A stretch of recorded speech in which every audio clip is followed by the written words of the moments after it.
It's their 20th anniversary. We've waited ages for the film, and the show just keeps getting better and better. Yes, this is the summer of The Simpsons, and this is a culture show special.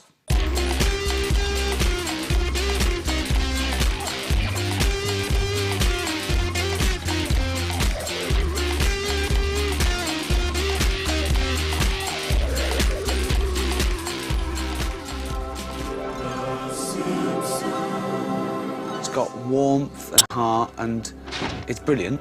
It's clever. It's satirical. It's the most iconic television show in the world. It's outside of animation in a way. It's probably one of the best sitcoms that's ever been written. The Simpsons are the Beatles. When you go, whatever band that comes along that you want to get into and you want to say this is, there'll never be that. The Simpsons is the best thing on American television.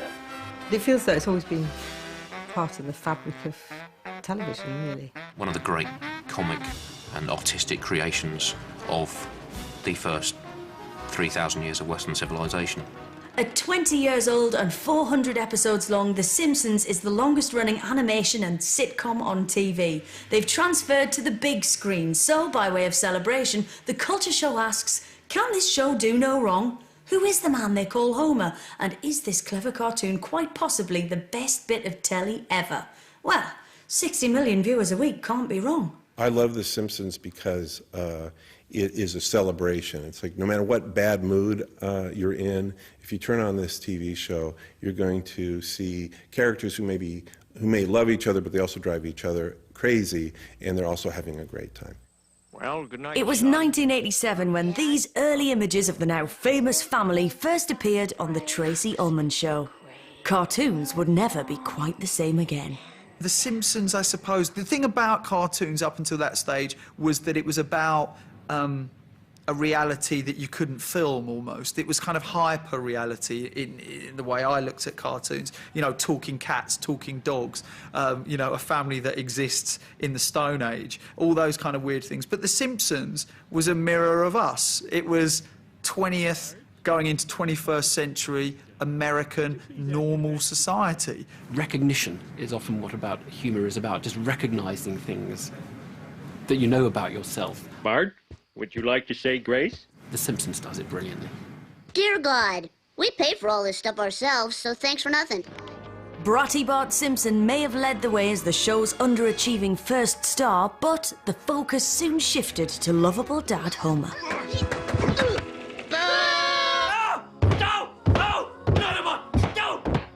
Possibly my favourite character of all time is Homer Simpson. I think he's a work of art. I think his influence is just incredible. Hello, operator. Give me the number for 911. No! No! No! Homer can just say anything and be funny. Donuts. Is there anything they can't do? And even though he's really stupid, he can be quite profound. 3 little sentences that will get you through life. Number 1, cover for me. Number 2, oh, good idea, boss. Number 3, it was like that when I got here. Hey, this is good stuff. Told you. Now, come on, you're going to learn how to shave. The appeal of The Simpsons is that the characters display all the traits we see in ourselves. In particular, Homer is the ultimate young middle-aged man, a father who repeatedly fails his kids, messes up at work, and is always trying to get something for nothing.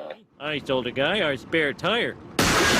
Just the greatest idiot ever created for comedy, but on such a jaw-droppingly awesome level. From the moment he first went, bacon, that was it. Delicious. Probably my favourite single moment in the show is when one night he creeps downstairs and he eats an entire packet of processed cheese, 64 slices of cheese. 64 slices of American cheese. He goes, processed cheese. And he goes, 64. 63. And he eats an entire block of cheese. Wow. And then Marge comes down in the morning and he goes, I think I'm blind. Have you been up all night eating cheese? I think I'm blind. He ate so much cheese he went blind. It was just... There's one bit where Frank Grimes, this guy who works there, can't believe Homer's so stupid, and yet his friends love him, and he's got a lovely family and a lovely house. And here's a picture of me in outer space. You went into outer space. You. Sure. You've never been?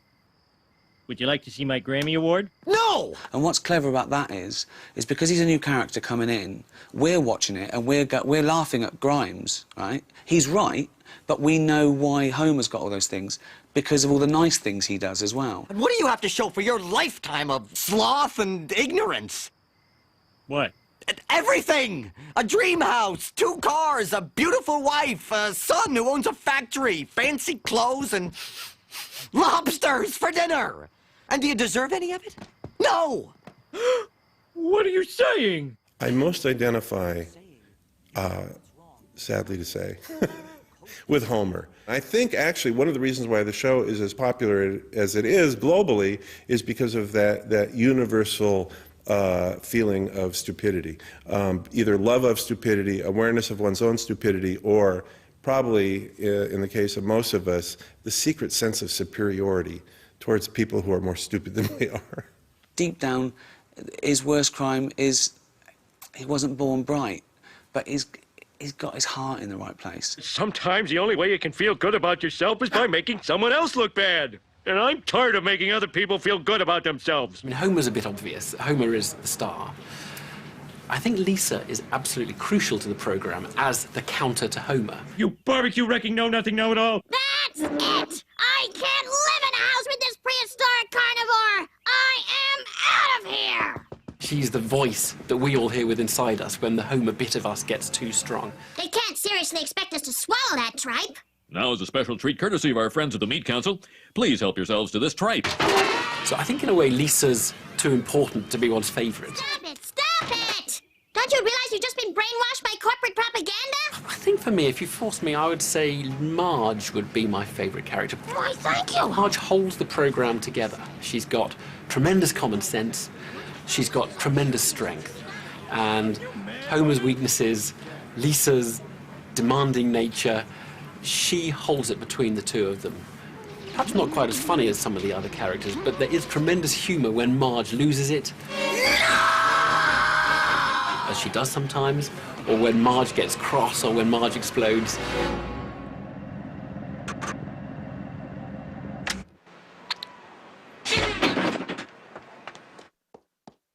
Look, lady, this better be good.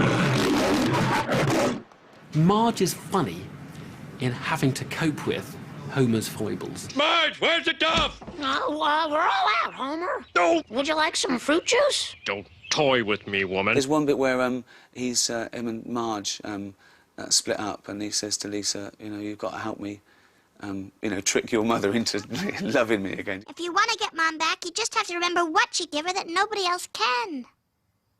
I'll pay you $40 if you think of it for me. No. Okay. And after like a couple of days in the treehouse, he looks like Robinson Crusoe. Marge, look at me. We've been separated for a day, and I'm as dirty as a Frenchman. In another few hours, I'll be dead.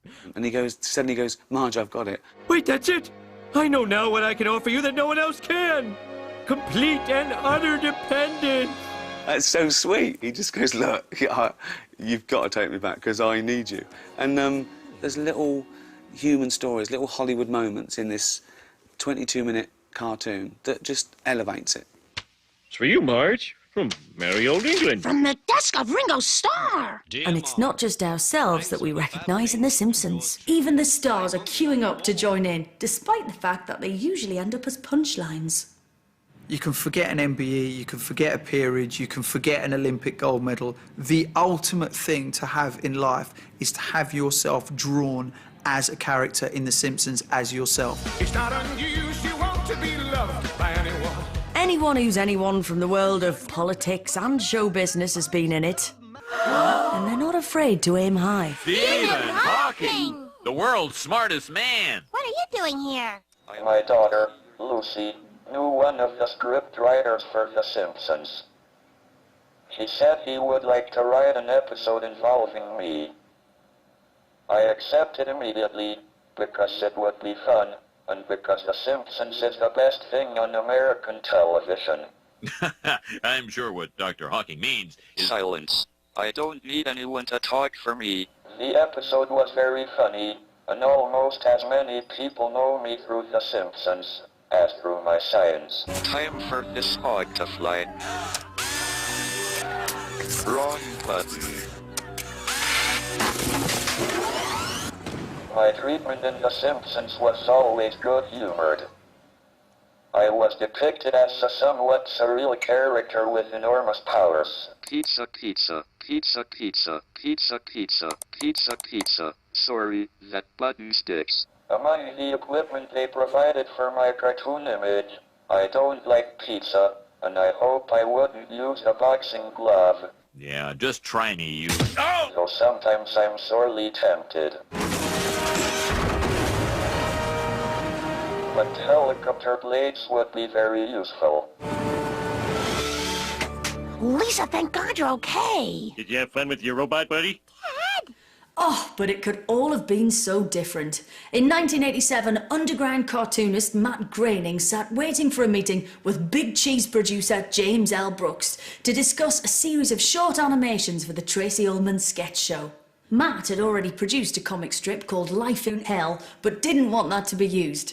Instead, the cartoonist quickly came up with a family named after his own father, mother and sisters. And so The Simpsons, a worldwide cultural phenomenon, was created in the space of about 15 minutes. Nice work, Matt. What is mind? No matter. What is matter? Never mind. It was on the Tracy Ullman show. You know, these yellow characters with spiky heads. Good night, Lisa. And it was very bizarre. I don't even remember what they were about or whether I really got it myself, you know. Rock-a-bye, baby, in the treetop. I remember all the animators, you know, that I knew, all raving about it. Down will come baby, cradle and all. Sweet dreams. When I first saw it, it was just refreshing. You know, it was refreshing because it was a new style. It was a very simple style. It was very hand-drawn. You know, it wasn't Disney, you know. Now, with digital technology, we have these computerized movies, which are often brilliant, but they're perfect. And what we like, our taste is imperfection. We like the flaws of the animation in The Simpsons. We may be the best parents in the world. It conveyed the humour really well. You know, it was just a very good vehicle for the verbal humour and the characters. You know, they weren't trying to impress anybody with the animation. You know, with the technique. It was just an original style. You know, and a very strong style. Everyone go to sleep. Good night. Well, I've been a fan for about 15 years, but I suppose I resisted it for the first couple of years. I was put off it by that song, Do the Bartman. I thought it was a little bit wacky. Turn it down! Will you stop that infernal racket? Do the Bartman! Then when I finally saw an episode, I just thought, well, how is this for kids? I got my problems, Mo. Give me another one. Oh, hey, you should not drink to forget your problems. Yeah, you should always drink to enhance your social skills. Some people didn't think it was suitable viewing for anyone. But when George Bush Sr. publicly criticised the show in his last year of office, The Simpsons came right back at him. We are going to keep on trying to strengthen the American family, to make American families a lot more like the Waltons and a lot less like the Simpsons. Huh? Hey, we're just like the Waltons. We're praying for an end to the Depression, too. If you actually watch The Simpsons, which I fear Mr. Bush didn't, they are Christian. You kids need to learn morals and decency and how to love your fellow man. He's got a steady job. The wife stays at home and looks after children, so it's like a matriarchal family, but with the paternal male breadwinner. And then the, you know, almost literally 2.3 children, because Maggie never seems to grow up. So they're almost a perfect family example.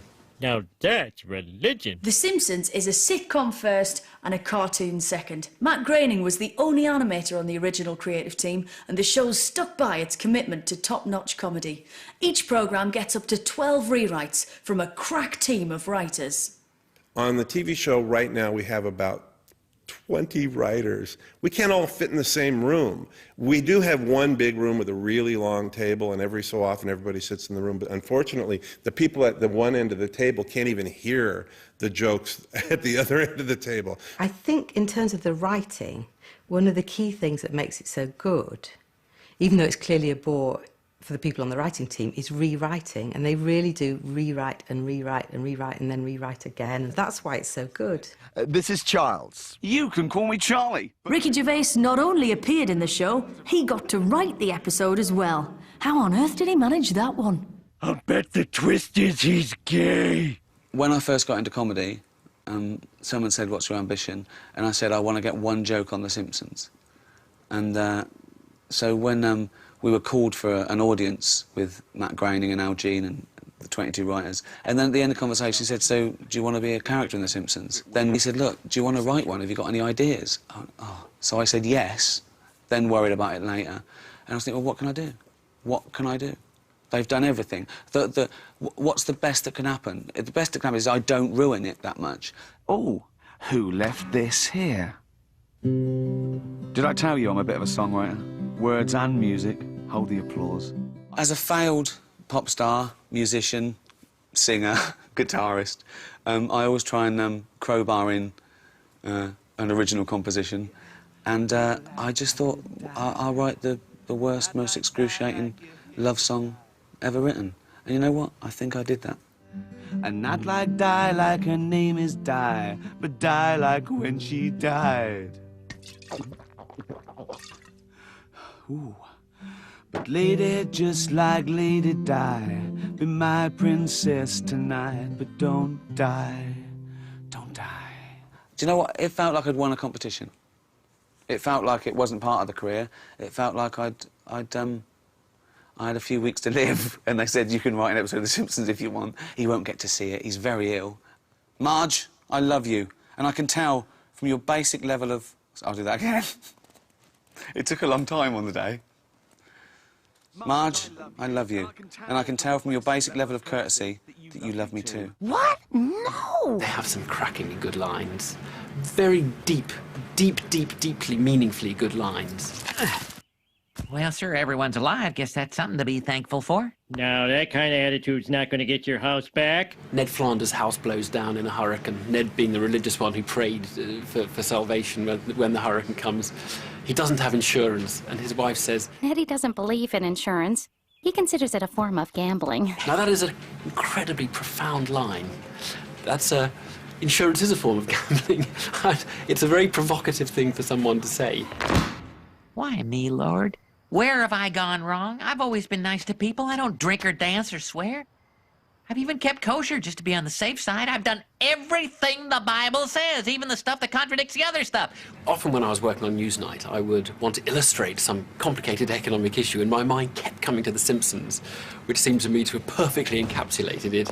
Buck 'em, Lou. I think the programme brilliantly articulated some of the contradictions that the public have in relationship to policymakers. I'm sick of these constant bear attacks. It's like a freaking country bear jamboree around here. The clip I really wanted to use was in an episode in which a bear has attacked the town, and the town rebels and says, goodness, we can't tolerate all these bear attacks. A little voice of sanity, Ned Flanders says, well, I can never think of any other occasion that a bear has attacked. Well, now, realistically, Homer, I've lived here some 30-odd years. This is the first and only bear I've ever seen. Hey, if you want wild bears eating your children and scaring away your salmon, that's your business. But I'm not gonna take it. But the mob demands bear patrols to protect the town against bears. Your city is infested with bears. Yeah, and these ones are smarter than the average bear. They swipe my picnic basket. Think of the children. The mayor institutes the bear patrols, and very quickly the tax demands come through, and the taxes have gone up to pay for the bear patrols. And then the public have a tax revolt and say we can't tolerate these high taxes. Hey, how come my pay is so low? Bear patrol tax $5. What? It just captures the whole debate we've had about tax over really 2 decades in this country, in which we are trying, and policymakers are trying to cope with the public, simultaneously demanding lower taxes and better services. You think of the children. The Simpsons writers are not afraid to lampoon every possible institution they can point their pens at. From religion to politics, presidents dead and alive, from the family to society and the angry mob. The Simpsons has mocked each and every one mercilessly. And best of all, it gets away with it every time. As an atheist, I love the way they have a go at the Bible, all religion. There's one fantastic one where Lisa is babysitting Rod and Todd, you know, brought up very religious, and they play a Bible game, but a moth flies out, and it really, really scares them. Don't worry, a moth is no more harmful than a ladybug. A ladybug! But she gets rid of the moth and she puts them to bed. And when they're praying, one of them says, "Thank you, God, for sending Lisa to save us from the moth you sent." And I just think that's a great deconstruction of what God is involved in and what he isn't. You ever sat down and read this thing? Technically, we're not allowed to go to the bathroom. And I just think their bravery is great. There's nothing sacred to the Simpsons except good comedy.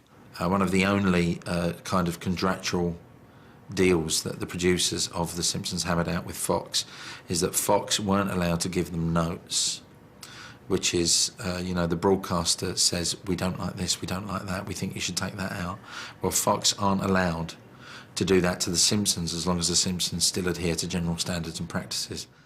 Rough day, Apu. Pump me a squishy and don't spare the syrup. Perhaps you'd like to try an experimental flavour of my own concoction, a delicious chutney squishy. So this is the amazing thing about The Simpsons. You get a character like Apu, which is, to all intents and purposes, like a 1970s sitcom version of how an Asian would speak. Oh, hello, Mrs. Homer. Apu! He's Indian, okay? Now, and it's voiced by a white guy. I mean, this is a guy literally doing, you know, but. I yearn to tell the story of an idealistic young Hindu pushed too far by convenience store bandits. I call it Hands Off My Jerky, Turkey. Clever title. Oh, thank you. Actually, my brother Sanjay thought of it. I don't know a single Asian who is offended by Apu. Not one. Not one single person. Nor should they be. And yet, you couldn't get anybody on TV doing that. You just couldn't. I mean, it's just, you couldn't get anyone browned up and doing that kind of thing on TV anymore. And yet, The Simpsons, it works. When those immigrants get deported, there'll be a lot more elbow room for regular Joes like you and me, Apu. Mr. Simpson, it may astonish you to learn that I am an immigrant. You? I don't believe it. Hi, everybody. I'm Dr. Nick Riviera. And Apu's not alone. There's a whole cast of supporting characters ready and waiting to be mocked. Well, well, if it isn't the Tooth Fairy. I'm Troy McClure. You may remember me from such movies as... No one is safe. From quack doctors to game show hosts, teachers to the school bully, The Simpsons take no prisoners. Without a Mayor Quimby, our town would really stink. Diamond Joe Quimby, the mayor, obviously a very political figure, corrupt and self-interested. It's rumoured, actually, that Mayor Quimby was based on a conglomeration of around about 120,000 real-life politicians. I propose that I use what's left of the town treasury to move to a more prosperous town and run for mayor. And once elected, I will send for the rest of you.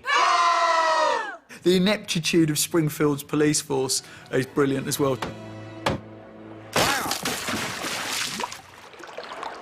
Signs floating away, Chief. If you take free market economics and the pursuit of the dollar to its natural conclusion, you end up with Mr. Burns. And that's brilliant that they mock that so much. I could crush him like an ant, but it would be too easy. No, revenge is a dish best served cold. I'll bide my time until... Oh, what the hell, I'll just crush him like an ant. I think Groundskeeper Willie has got some of the greatest lines ever. Bonjour, you cheese-eating surrender monkeys! Hey, you cheese-eating surrender monkey! I like Comic Book Guy. I have a sneaking suspicion that Comic Book Guy is modelled on Matt Groening. Tell you what, I'll show you something very special. if you promise to put your grubby little hand behind your back and keep him there. And I think that the writers deliberately created Comic Book Guy because he's quite sort of anal about the detail of things. Can I have it for 35? No, freaking kids. I do not need this. I've got a master's degree in folklore and mythology. And I get the feeling that maybe Groening does a little bit of that. You know, the idea that Comic Book Guy is based on me. I mean, come on, you people. Can't you pick a more attractive character? You know, I mean, even Mo, the bartender, would be a better character. Hey, everybody, I want to see more butts! It may be complex, intellectually challenging social satire, but a simple bit of slapstick also works every time. I particularly like that moment when Sideshow Bob steps on 9 rakes.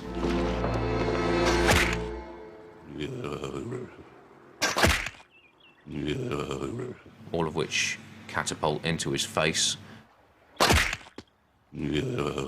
I've heard that it was supposed to be only 1 rake, but the episode was too short, so they made it 9 rakes instead, which obviously is 9 times funnier than stepping on 1 rake.